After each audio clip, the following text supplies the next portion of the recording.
কওমের একজন বক্তা আমার নবীকে আবু জাহেলের সাথে সমতুল্য করেছে। এদের মতো জাহেল মুরাক্কাব বেয়াদব যারা নবীর শানে বেয়াদবি করে, এরা হক্কানি ওলিদের শানে বেয়াদবি করবে, ঠিক কি না?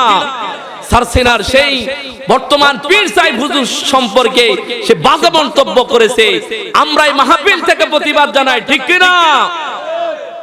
এজন্য শুনো, তোমার মতো হাজারো আলেম, তোমার মতো হাজারো আলেম সারসিনা মাদ্রাসা থেকে তৈরি হয়েছে।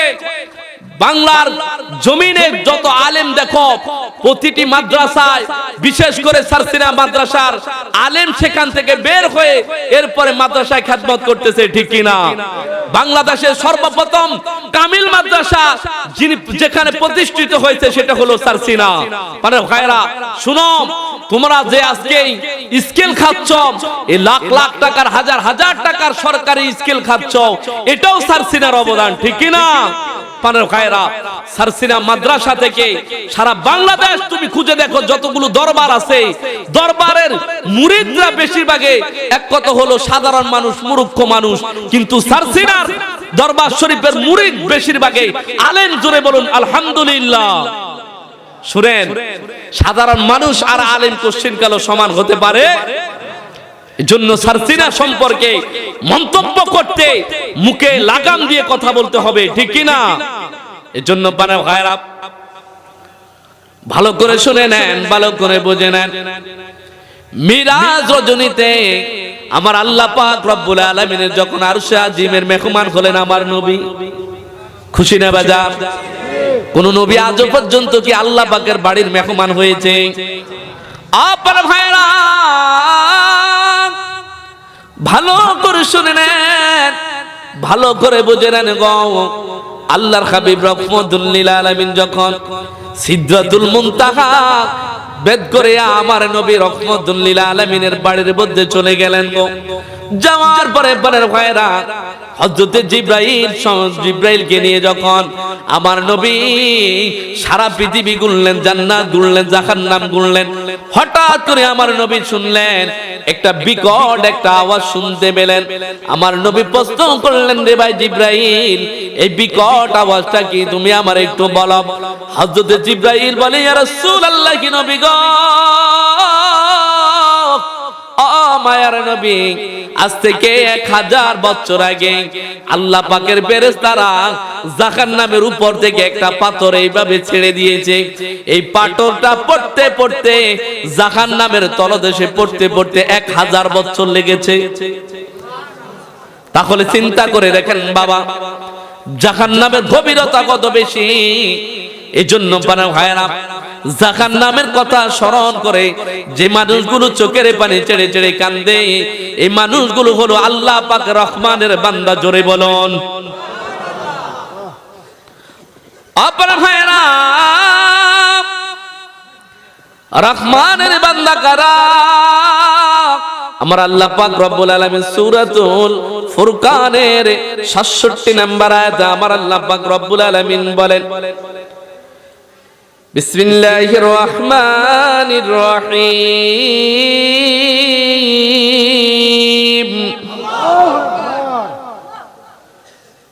ওয়াল্লাযীনা ইযা আনফাকু লাম ইউসরিফু ওয়া লাম ইয়াকতুরু ওয়ালাম ইয়াকতুরু ওয়া কানা বাইনা যালিকা কাওয়ামা।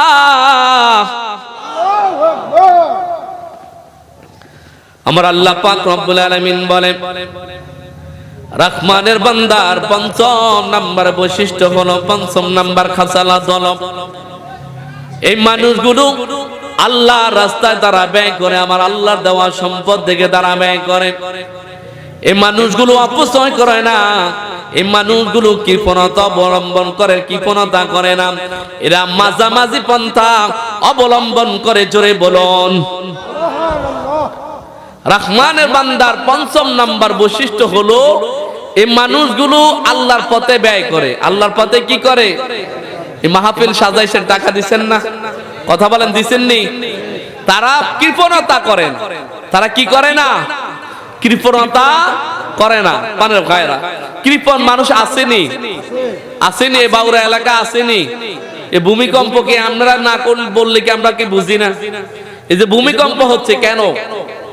আল্লাহর হাবিব বলেছেন, অর্থ থাকার পর যারা টাকা সম্পদ আল্লাহর রাস্তায় দান করে না, তখনই আল্লাহ পাক আযাব দিয়ে ধ্বংস করবে। জোরে বলুন নাউজুবিল্লাহ। পানের ভাইরা, এই অর্থ সম্পদ যারা যাকাত দেয় না, যাকাত না দেওয়ার কারণে আল্লাহ পাক বৃষ্টি পর্যন্ত বন্ধ করে দিবে। শুধুই কেবল রহমানের বান্দারা পৃথিবীর জমিনে থাকার কারণে আল্লাহ তাদের উসিলায় বৃষ্টি নাজিল করে। জোরে বলুন। তুমি মনে করো না তোমার কারণে আল্লাহ পাক দুনিয়ার জমিনে বৃষ্টি নাজিল করে। আপনার ভাইয়েরা, আল্লাহর হাবিব রাহমাতুল লিল আলামিন বলেন, রহমানের বান্দার পঞ্চম নাম্বার বৈশিষ্ট্য হলো তারা আল্লাহ পাকের রাস্তায় দান করে, তারা ব্যয় করে। ওই মানুষগুলো কৃপণতা করে না। জোরে বলুন। আপনারা ভাইরা, ইমাম বুখারী রাহমাতুল্লাহ আলাইহি তিনি তার বুখারী শরীফের মধ্যে হাদিস কোট করেছেন। হযরত আবু হুরায়রা রাদিয়াল্লাহু তাআলা হাদিসটা বর্ণনা করেছেন। কলা, তিনি বলেন, কলা রাসূলুল্লাহি সাল্লাল্লাহু আলাইহি ওয়াসাল্লাম, আজ থেকে ১৫০০ বছর আগে তার জবান মোবারক দিয়ে বলে দেয়, নবী আমার বলেন, মামিন ইয়াউমিন ইউসবিহুল ইবাদু ফীহি ইল্লা মাকানি ইয়ানজিলানি ইলা আখিরিল হাদিস। জোরে জোরে বলুন আল্লাহু আকবার। কেন মানুষের এত বিপদ আসে শুনেন। এই যে হাহা করে হুন্ডা চালাইতেছে বারবার, এই পরে তাজা তাজা পানগুলো চলে যায় কেন? অকালে কেন মানুষের মৃত্যু হয়? এই যুবকরা ভালো করে শোনো। আর টাকা পয়সার থাকার পরও কেন তুমি দান করো না? শোনো, অকালে মানুষ মরে যায়, আসেনি? এই মানুষটা মরার সময় হয় না, এমন বয়সও হয় না, কিন্তু মরে গেছে। এমন ঘটনা ঘটেনি? এই বাউরাতে ঘটছেনি? আপনারা ভাইরা, রাসূলুল্লাহ সাল্লাল্লাহু আলাইহি ওয়াসাল্লাম বলেন, মা মিন ইয়াউমিন ইউসবিহু বিইবাদু ফীহি ইল্লা মাকানা ইয়ানজিলানি। রাসূলুল্লাহ বলেন, প্রত্যেক সকাল বেলা যখন উপনীত হয়, আল্লাহ পাকের রহমতের ফেরেশতারা ওই বান্দার প্রতিটি মানুষের কাছে আসে বলে, ও বান্দারে, আল্লাহ তোমার যে সম্পদ দিয়েছে আল্লাহর রাস্তায় দান করো।